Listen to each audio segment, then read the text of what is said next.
Share किया, बहुत प्यार दिया कि मैं खुश हूँ कि कोई मेरी बात तो करता है।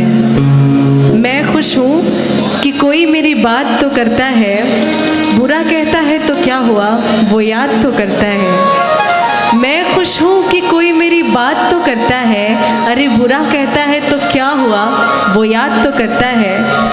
कौन कहता है कि नेचर और सिग्नेचर बदलता नहीं? कौन कहता है कि नेचर और सिग्नेचर बदलता नहीं? बस एक चोट की ज़रूरत है। अगर उंगली पे लगी तो सिग्नेचर बदल जाता है और दिल पे लगी तो नेचर बदल जाता है।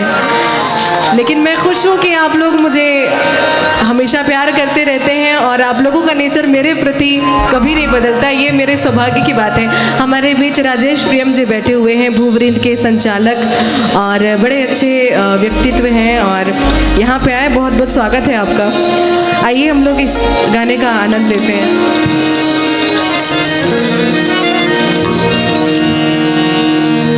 एक तो हस्ती